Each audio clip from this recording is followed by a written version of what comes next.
Well, welcome back from that break, everybody, and welcome to our final session of the day, Grant Opportunities Career Connect Washington Program Builder Workshop.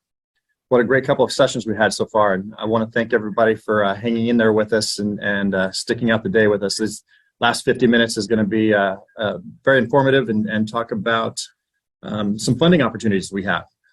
Let me introduce myself real quick. My name is Jim Kendall. I'm the Career Connected Learning Coordinator for ESD. Just know that Career Connect Washington has awarded more than $12 million statewide to higher ed, K-12, and community-based organizations to design career-connected learning programs. In this workshop, you're going to learn how your organization or district can apply for up to $250,000 to be part of the CCW team.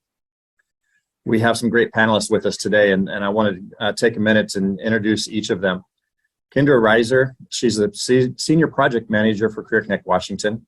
Kendra is a Senior Project Manager for Career Connect Washington, and since she's joined the CCW statewide team in 2020, she has helped build, test, and launch the CCL Program and Support Services Directory and the Career Launch online application form. She also supports CCW's outreach and communications. As a Senior Program Manager, Kendra helps manage the team's work streams and assists with all aspects of partner support. Prior to CCW, Kendra worked at a high school and supported their communications and outreach.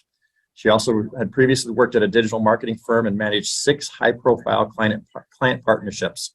She has direct experience with Career Connect Learning as a former teacher through U.S. Fulbright at a vocational high school in Yogyakarta, Indonesia. I think I did that right.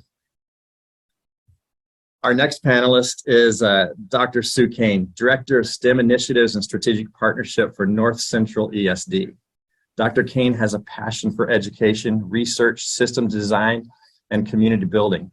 If you want to know anything about data, all of us reach out to Sue at any moment in time, and she'll pull something out for us. In Wenatchee since 2011, Sue serves as a Director of STEM Initiatives for the North Central ESD and as co-director for the Apple STEM Network and Career Connect Washington North Central Network. Sue is an advocate for public-private partnerships and policy that supports educators and youth to achieve their fullest potential. Sue, thanks for being here with us today. Our next two panelists I'm really excited to hear what they have to say because they are program builders. And as we talk about how you get funding and the possibility of funding, they're going to share some of their stories. But first I want to introduce is Wayne Bridges, Director of Technician Training for Toyota Puyallup. Wayne is an award-winning automotive professional with over 40 years of experience as a master technician, shop foreman, service advisor, service manager, shop owner, and as an instructor for the last 28 years. Wayne was part of the successful rounds of 1, 3, 6, and COVID response program builder proposal for Independent Automotive Technicians Apprenticeship Committee that has since created career launch registered apprenticeship programs for automotive technology. Wayne is passionate, forward-thinking, and brings an entrepreneurial spirit to all organizations he serves. And I just learned the other day, too, he is also a coach at the high school level. Our next panelist, Karen Dove, is Executive Director of ANEW. Karen's role as Executive Director is to plan and execute the overall strategic and operational responsibility for new staff, programs, expansion, and execution of its mission. Karen came to ANEW from Montana, where she led programs and advocated for policies focused on building economic security for all. Karen is a dedicated servant leader and has a passion for social justice issues. Karen is committed to developing collaborative partnerships resulting in systematic change. Throughout her career, she has utilized her entrepreneurial spirit and skills to create and implement new and innovative programs aimed at moving people toward family wage jobs. Karen is a published author, and when not serving her community, she likes to spend time on the beach. She counts her 3 children as her proudest accomplishments. And ANEW was also a program builder funding award winner in round 2, I believe.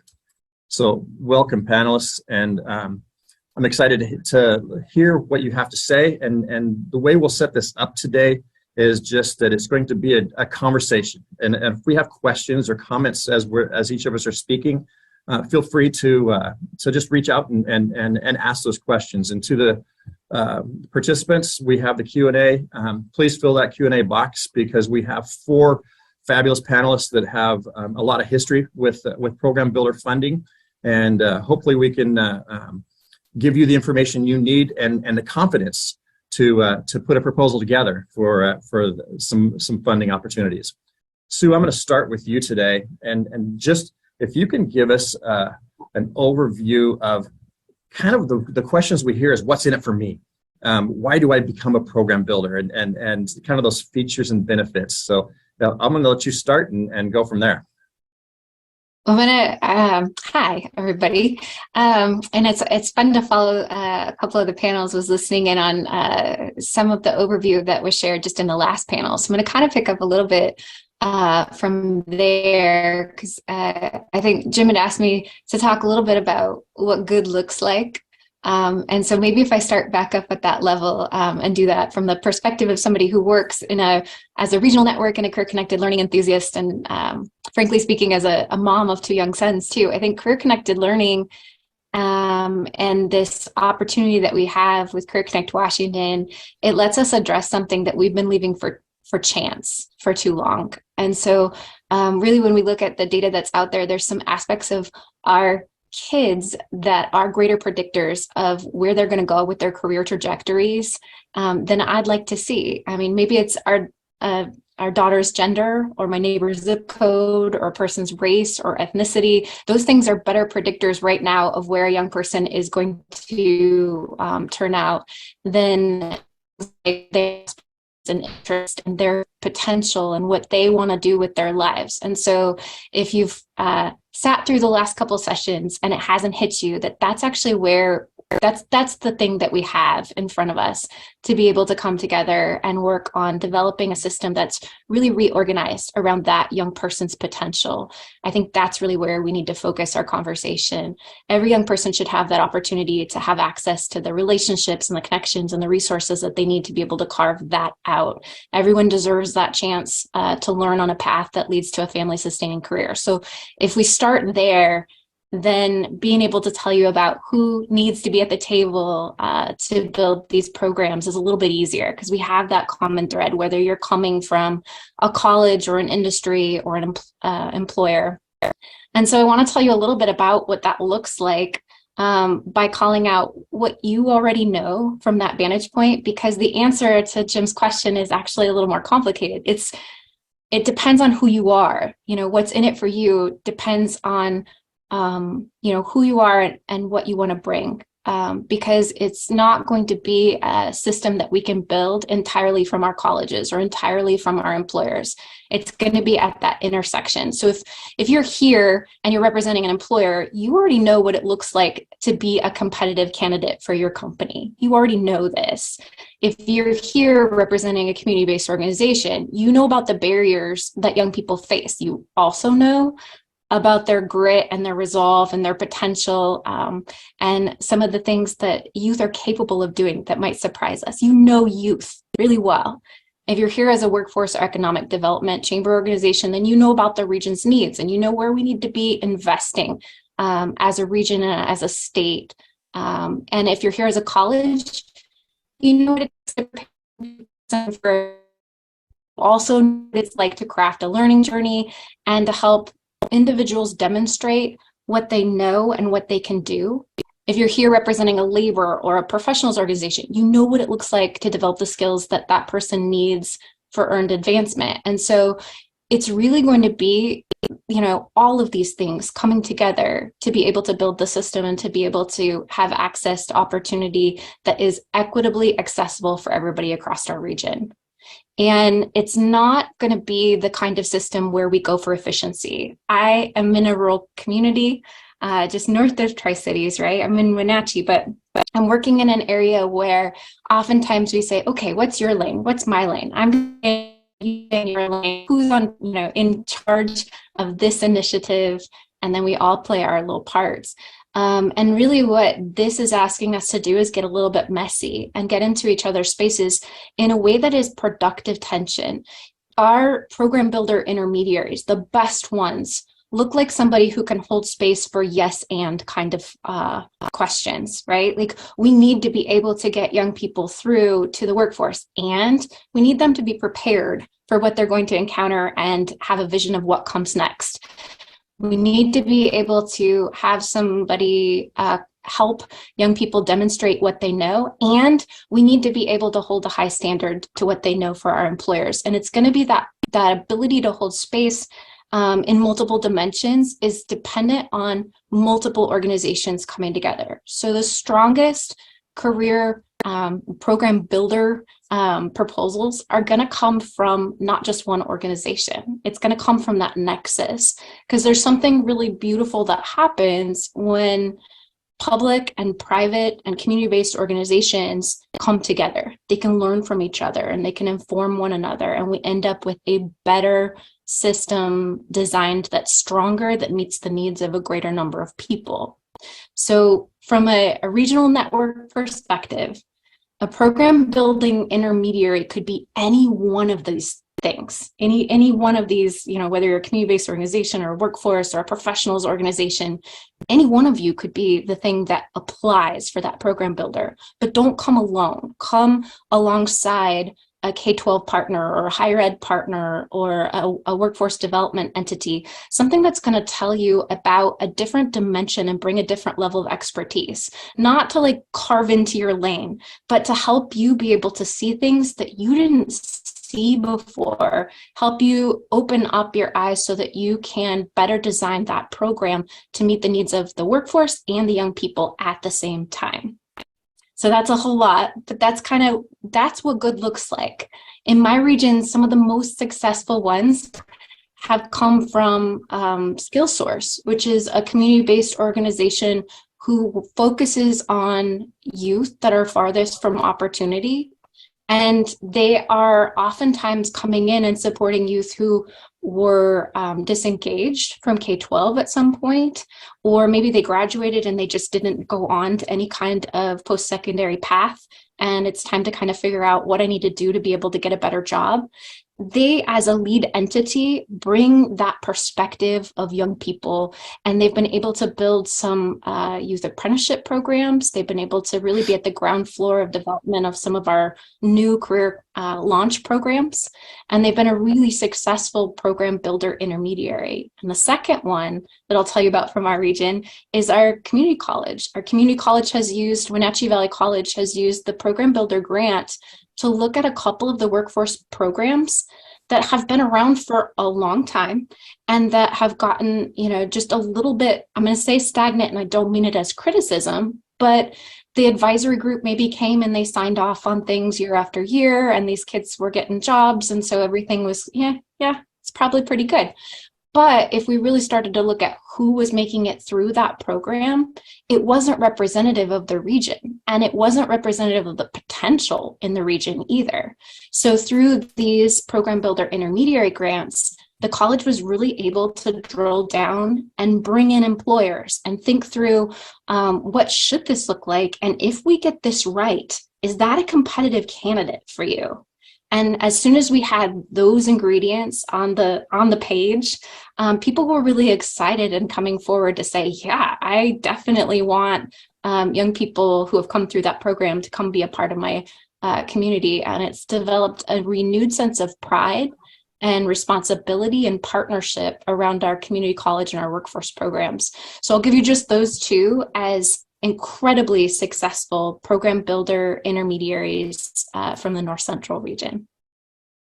Sue, thank you. There's two things that really stick out to me is don't come alone and productive tension, within that. And I think if through those lenses where we think about these silos and we all are very competitive within the work that we do. If we can just, productive tension is fine. It's okay. And if we can bridge those gaps. Excuse me.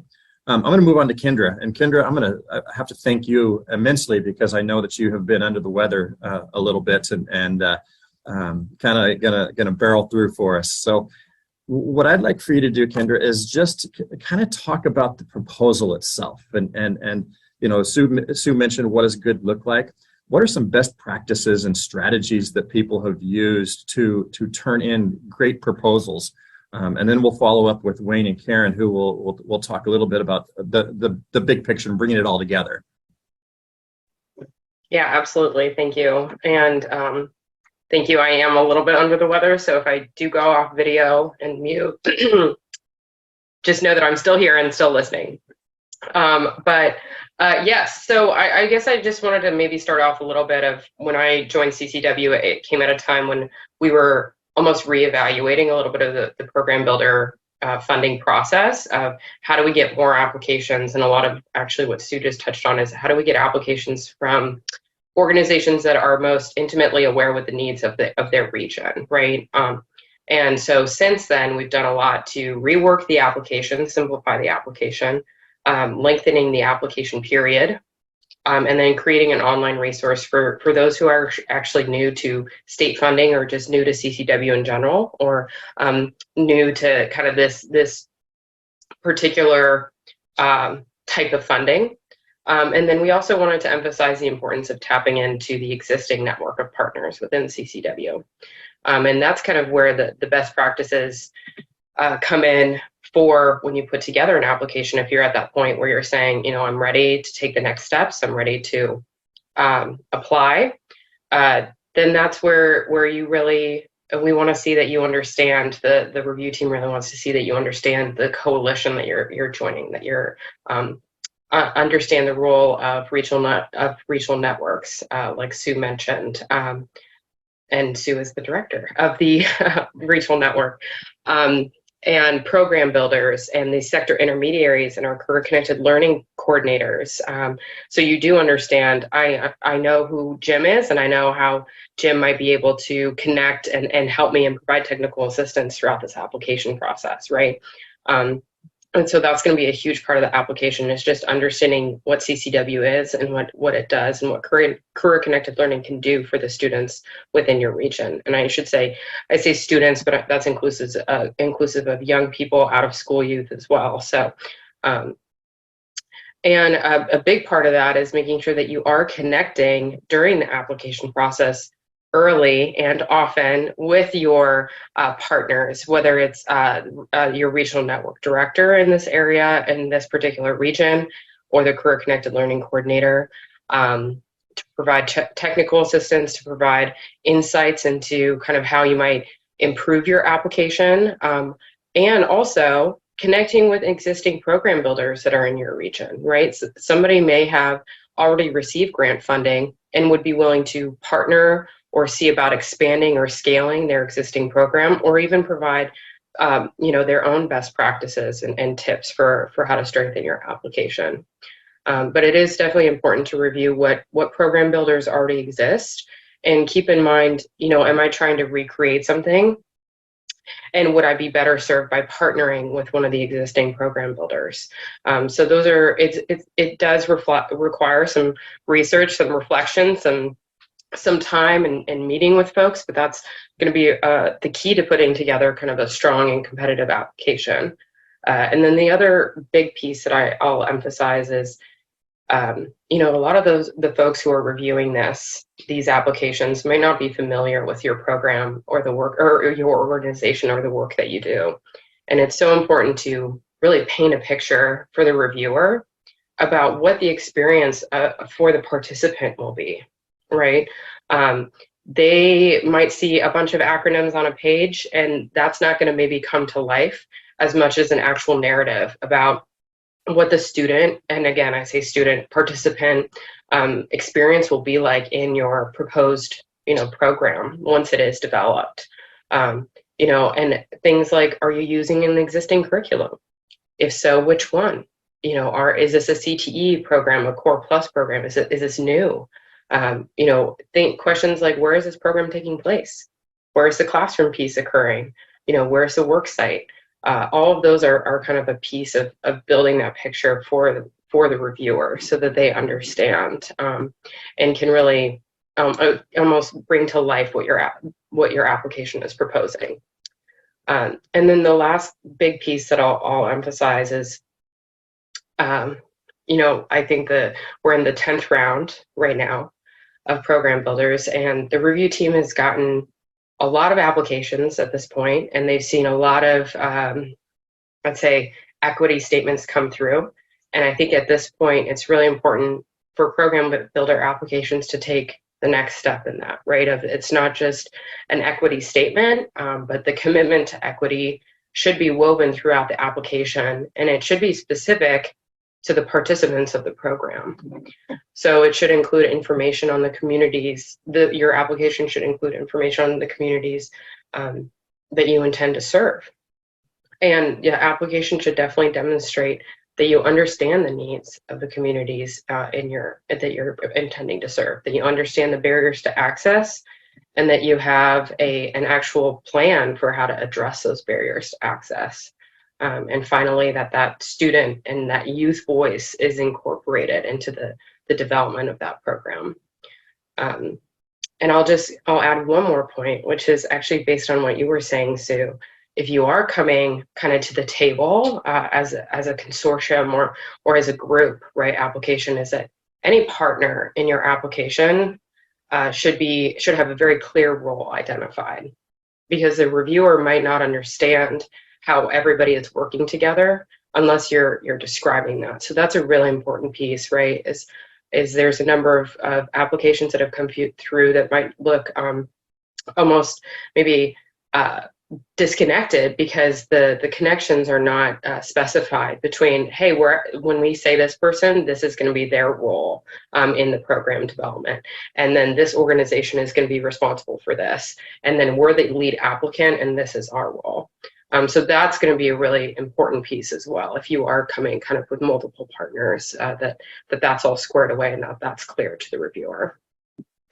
So those are a few little pieces that I'll add. Kendra, thank you very much. There's a couple questions that come to mind as you're speaking, and me being still, I still call myself a rookie being here, for a little over a year. Tell us or talk a little bit about the proposal itself. Is this a planning grant or is it an implementation grant? And I think we talk a lot about that. So can you explain that a little bit? Yeah, so this is actually, I would say this is in between those, right? So this is one step beyond planning, right? So this is usually at the stage where most of the planning has been done, and it's actually about program development. So there cannot be any use of these funds directly for student supports, but this is really about the development of the program. And this includes, curricula, partner and employer engagement, and then personnel costs. So that's what is meant within this grant. And there's kind of a more exhaustive list on our website, and I'll throw in a link to the round 10 announcement anyway, to see where this funding can be used. But that's the intent, is that this is kind of one step beyond planning, and it's really about that development of the program so it can be stood up within kind of a year to 18 months. So people talk about bringing an existing program in and scaling that, or a new program. And that's one of the questions on the application is this a new program or an existing, scaling of it? When I bring a new program in, does it have to be already started within the community, or is it just something we want to expand or scale, if that makes sense at all? As in, like an organization that is not yet serving any populations. Is that what you mean? Right. No, this is open. It does not have to be currently serving any students. That's the whole piece of the program development part. So, but it does have to have a plan for the implementation, detailed within the application. Perfect. Thank you. I've got other questions I'm gonna ask, but I want to move on to our two program builders. And Karen, I'm going to start with you and let you just talk a little bit about your proposal, how you brought the partners together. At what point in time did you have the right people at the right table, and you realized that you want to move forward with this? So I'll turn it over to you now. Thank you. So Anu had been participating. In 2016, there was a group that got together in the King County area that was called the Regional Pre-Apprenticeship Collaborative. So this is a collaborative that we created to bring all the partners to the table.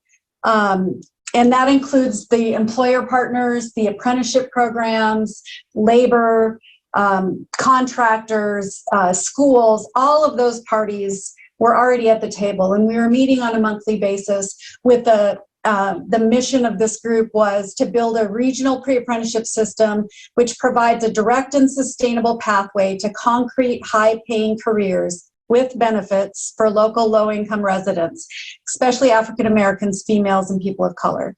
So the group was already formed. We were in a unique situation where we were meeting on a monthly basis, talking about what everybody was doing, and we were really trying to figure out how to mesh those different groups, because guess what? It's not easy to collaborate, and it takes time, and we all have our day jobs, and we have these collaborations and these other groups that we participate in. And so while we were meeting, we didn't really feel like we were accomplishing much, because part of what was missing, part of the piece that was missing, was the ability, the capacity to bring the groups together, to create that engagement, to create the plan and help us to carry out that plan. And that's what this funding was able to do for us. We were able to bring somebody in to help coordinate all of those pieces to ensure that program work actually got done, and we were exposing more youth of color to construction jobs. So we're focused on the construction industry and getting them into the construction industry. So we were able to do some programming. We did some tiny house builds with groups of youth to expose them to construction career pathways and get their hands on some tools. We presented webinars and exposed high school children, high school youth, young adults, to pathway careers in different industries. And one of the things that we did, because one of the things that's really important to recruiting women and people of color is representation matters. So we brought in young women and people of color that were already in these career pathways to talk to the youth and to be in these webinars and tell their stories. And that's really a critical piece too, is to make sure that you are bringing people with lived experience of the people you're trying to serve into the mix. And so we were able to provide those career pathways. And since then, what it has kind of sparked is ANEW works with several different school districts to provide pre-apprenticeship training in the actual schools. So the youth are getting exposed to it while they're going to high school. When they get out, they come to us, we help them with placement, and then we continue to help them with supports, barrier reduction, all of those things they need to stay in their apprenticeship. So one of the pieces that is sometimes missing is after high school, what then, right? There might not be those connections to jobs, or the teachers aren't going to give them gas cards to get to work. And so you need these partnerships. It's really critical to bring in these partnerships. And the one thing I would say also is that the people we serve, they don't want us to lower expectations. They aren't asking employers to lower their expectations. They aren't asking apprenticeships to lower their standards of what they want. They're asking for the same opportunity that white males in the construction industry have. They have the skills. We help them with the skills. They're actually more likely to stay with the company and more likely to finish their apprenticeship if they come through a pre-apprenticeship training program. So employers should realize that there is a business sense, a business reason for doing this work, and it's retaining employees and saving that retention and recruitment money that you, especially in this day and age where retention is like 57% or turnover is 57%, really important to focus on that retention piece. So that's what this program helped us do. And Karen, if you had a chance to do it all over again, what would you change? What would I change?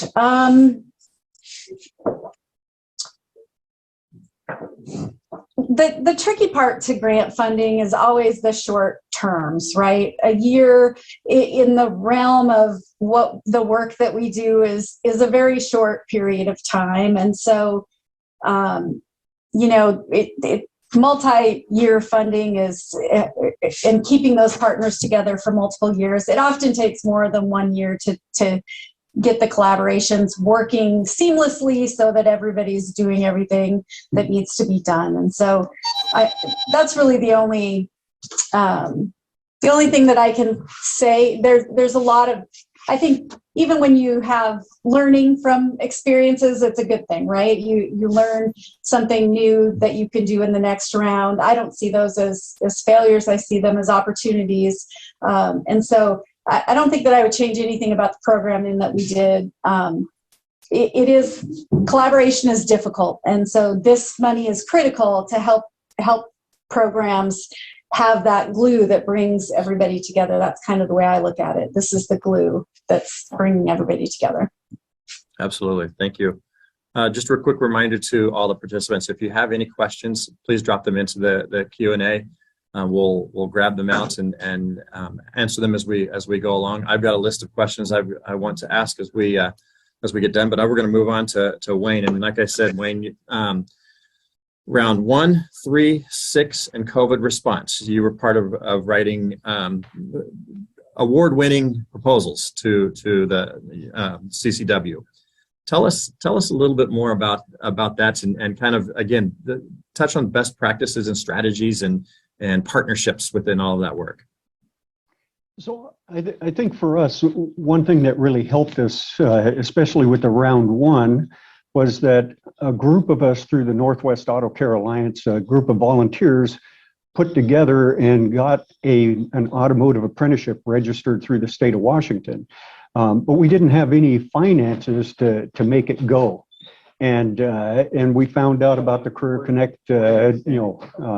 Washington grant opportunity, and so we applied for that grant, and that gave us the funding to actually at that point in time hire me to help get the thing off the ground, and it really made a huge difference because otherwise it was just 4 of us volunteers in our spare time trying to make this thing work, and it just wasn't really working well. So getting those dollars was really huge to the success of us getting off the ground. And then for the other, round 3 and round 6, what we did was we built on our existing apprenticeship by adding a couple of other career pathways that stayed within the automotive industry, but gave additional pathways for people to come into the program. So I think that's, those were the really key things, and having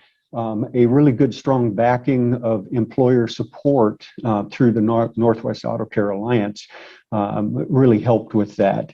And one of the things I guess I want to point out was the money was really nice to get, okay? But that wasn't the most important thing that helped us be successful. It was leveraging all the connections through the regional networks. That's what opened a lot of opportunities for us to start pre-apprenticeship programs with a number of the high schools, youth apprenticeship programs around the state. We were able to start a pre-apprenticeship program with the Coyote Ridge Correction Center for those incarcerated people there, so that they would have opportunities once they, completed their tenure there. So those kind of things were just really, really huge. And just, all of those connections to help us learn how to meet the needs of the people around. That was by far more important than the dollars that we got. Not to diminish the importance of those dollars, but I really think those connections that opened opportunities and just really good, for me, learning and working with some really brilliant people on how to get things done across the state was huge. And I think really, it's important when you're looking at these things is making sure that you have those partnerships formed as much as possible ahead of time, so that that can go in your grant. I think a really key thing, and Sue and Kendra kind of both touched on this, is following that grant. When you write that grant, make sure it's laid out in the order that they want it, because it makes it a lot easier for the reviewers to know what they're looking at. I know I've helped a few people with grants They were skipping all around. And once we pulled them into, the format that they really wanted, I think that really helped them be successful as well. So I think that's, a really key thing. So. Awesome. I think Thank you. That's what I got for right now. Okay. Sue, I'm going to come back to you and kind of start the conversation around sustainability. We have some great programs out there and some great thoughts, but we then turn around and think about, all right, this only lasts for a year. How do we sustain this? So that's an interesting question, and it's not easily answered only because it depends on who you are, right?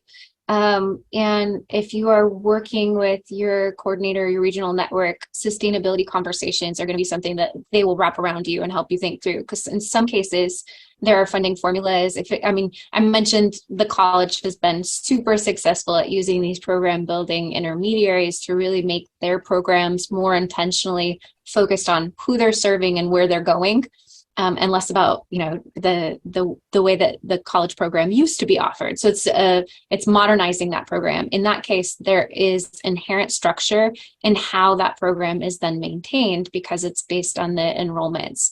Same thing with some of our K-12 programs. There's actually some funding formulas that will help to maintain that program after it's kicked off. In other cases, I have some intermediaries who we then need to look at other structures, whether that's an employer-based subsidized program, like an apprenticeship, or a fundraising campaign that needs to be a part of the economic development if it's a internship, right? So there's a lot of different structures, and that can be part of your planning grant. Or not planning grant, sorry, program building grant. It's a big slip. Let me correct that really, really carefully here. But your program builder grant can include some time and some work alongside your regional network or your coordinator or some of the systems actors to help you specifically address sustainability, because we don't want this to be a random act of goodness. Perfect. Wayne, Karen, you talk about your perspective of sustainability. You've been awarded multiple times. How do you keep the programs going? So I'll go ahead and jump in because that's been kind of a pet peeve of mine through this whole process. The funds are there to build these programs, but the sustainability piece is tough. And I'm glad to hear that that can be part of a grant application is a sustainability piece, how we're going to fund it. And that's definitely a 800-pound gorilla right there. What we have done is we have implemented some fee structure into our apprenticeship program, where the employers pay a fee to us. We don't charge the apprentices anything, but the employers that are benefiting from that apprentice pay into the program. It's not quite enough to sustain it at this point, so we're looking at other ways of funding. We're also looking at other grant opportunities to help with that. One of the partnerships that helped us, that we got through being connected through the regional network, was with the King County ESD. They had a partnership to advance youth apprenticeship grant going on, and so we partnered with them on that, and so that helped with some of our funding. And so it's really being creative, thinking out of the box, and sometimes you got to make really tough decisions on putting in those fees that you'd rather not put in there. But if you want the program to be able to live, you kind of have to do that. Right. Thanks. Karen, do you have any thoughts about sustainability? Yeah, I'm a pretty blunt person. I've been in the nonprofit world a long time. Sustainability is the next funding source that you have. We talk about sustainability a lot, and I think there are things that you can do to reduce costs and spread costs around, especially with big collaborations. There's a lot of things that you can do to help absorb those costs, but the costs are the costs, right? And so there's always going to be costs for these programs. They're always going to need to be funded. It's just, how are you going to shift the funding to another source or to multiple sources? Or how do we get 10 income streams for this work that we used to have one income stream for? So, it's the next funding source. That's what the sustainability plan is in any nonprofit I've ever worked with or for. Yes, that it is. That's a great way to put it, the next funding source. Let's switch gears a little bit, and I know we have questions about equity and being culturally responsive and having that equity mindset. So Kendra, I'm gonna go to you if you're hanging in there with us. Looking at the proposal itself, how do you design a proposal that really is, like I said, that is culturally responsive and has an equity mindset? We're gonna lose her for a second. So I'm gonna go back to Wayne. I'm gonna jump to you real quick and think about that equity mindset and that culturally responsive proposal. How do you build that in? Well, I think partly for us, we were very intentional from the beginning of reaching out to the non-traditional, labor force.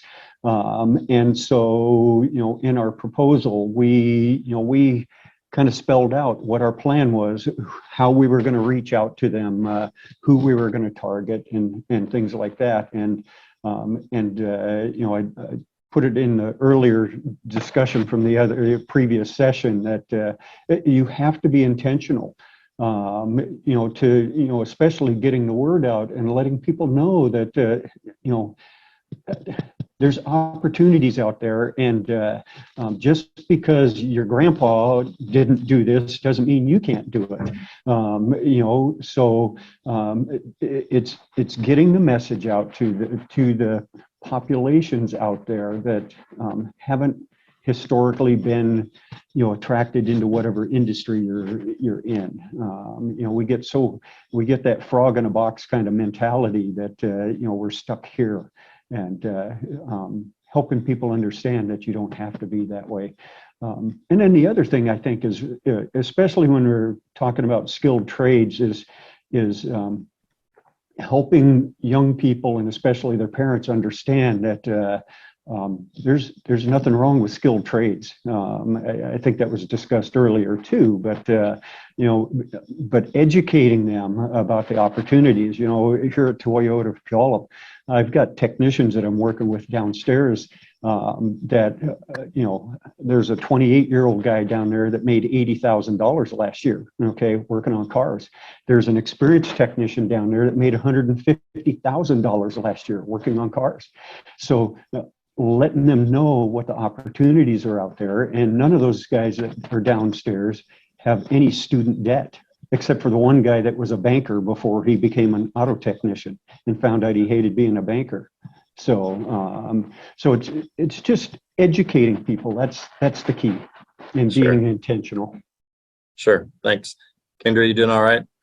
Yeah, so sorry about that. No worries. But I love this question. I think it actually, Sue, you mentioned the idea of chance, right, and luck.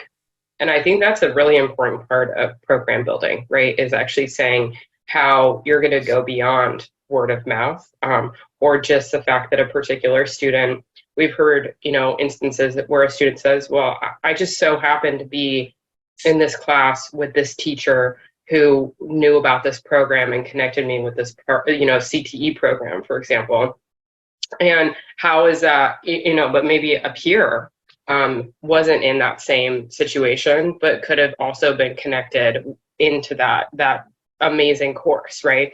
And so it's about going one step beyond how you're building a plan for that equity piece that's beyond just relying on chance, right? That these students are going to know about it. It needs to be intentional outreach to the community. Who are you partnering with so that students know that this program exists, especially if you're, for example, building a new program, or if you're expanding or scaling an existing program, right? You actually have data that you can say, here's who we're reaching so far. Here's who we know we need to reach. Here's our plan to reach them, right? And we're going to take X, Y, and Z steps and partner with, the organizations X, Y, and Z within our region to help accomplish that. Can I add one thing? Sure.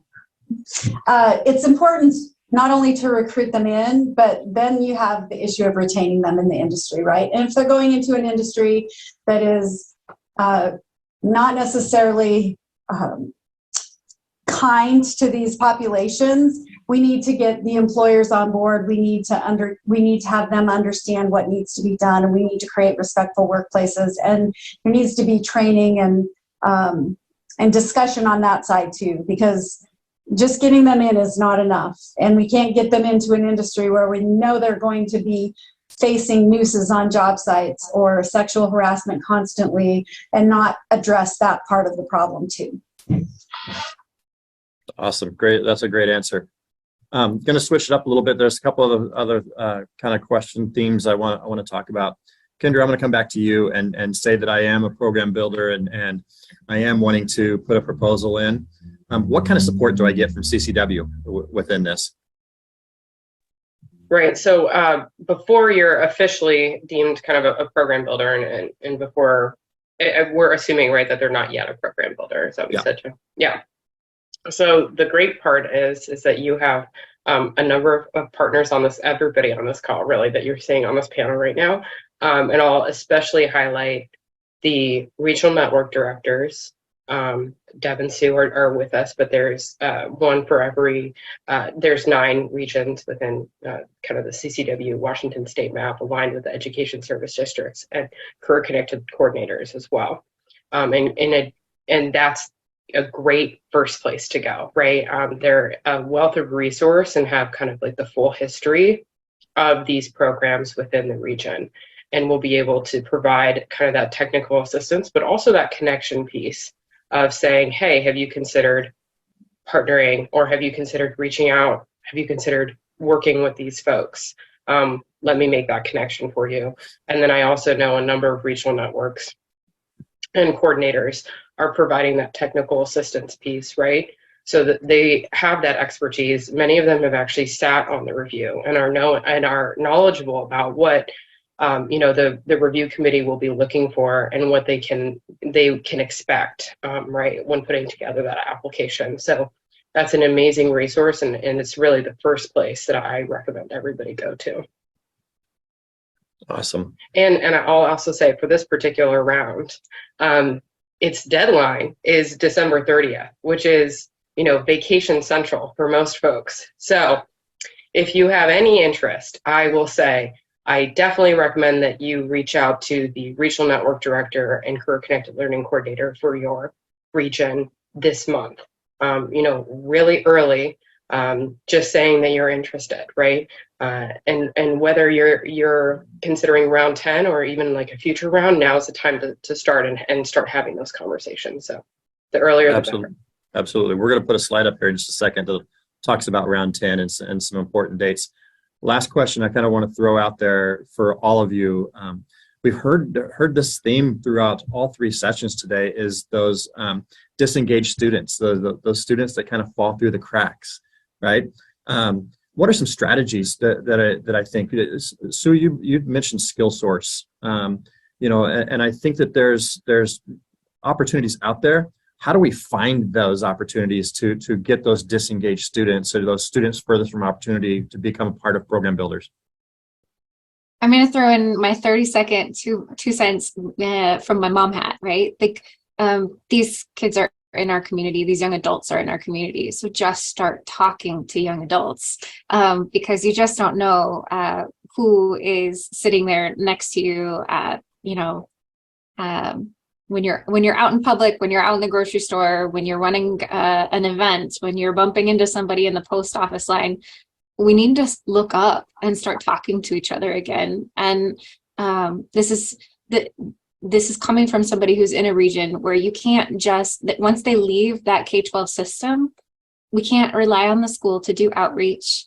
We often in these rural and remote communities, you can't hit them with social media. You can't hit them through the radio and television. We as a system of adults need to look up and start to have conversations with young people about what they're interested in and notice the things that they like and take interest in them. And that's really important. Karen, I saw the head bobbing a little bit. You want to respond there?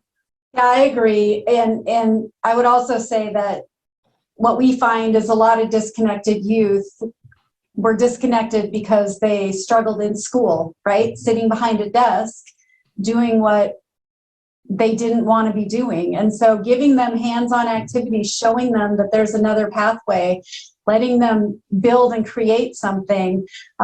They're also very entrepreneurial youth. Those youth are typically more entrepreneurial than, youth that finish school. So there's so much potential, and it's just, we've been telling people go to college or you won't be successful. We have to stop that narrative so that we don't lose these kids when they're in school, because there's lots of different pathways that should be available to them that they could be successful in.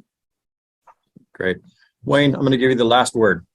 Okay, well, just on the same vein, from a program builder perspective, for the disconnected youth, we have to, once again, be intentional in seeking them out and building partnerships with those organizations that specialize with disconnected youth. One of my favorite partnerships we have with ITAC is with Palmer Scholars. They're just an incredible organization, and once again, it's being intentional in seeking out those populations and presenting those opportunities to them. Awesome. Guys, thank you very, very much for this. And I hope for our participants, we shared some great information that pushes you to become program builders, because we do need more program builders in all of our regions. We've got one more slide I want to throw up real quick. We do have round 10 going on right now. The 17th, couple of days from now, is the Bidders Conference. A great opportunity for you to get on and listen to Danny Salazar speak about the program builder proposal itself. You have an opportunity to submit questions by November 22nd. All those questions will be posted December 5th, and as you've heard, the deadline for turning in proposals is the 30th of December. Just like Kendra said, I mean, it's right in the middle of holidays, vacations. We're not thinking about work. We're thinking about celebrating, spending time with families. But if you're interested, please let us know. I put my information down at the bottom, and there's a QR code right there on the side too, that if you want to take a quick picture of that, it'll let you know that it'll take you to the website that Kendra was speaking about earlier.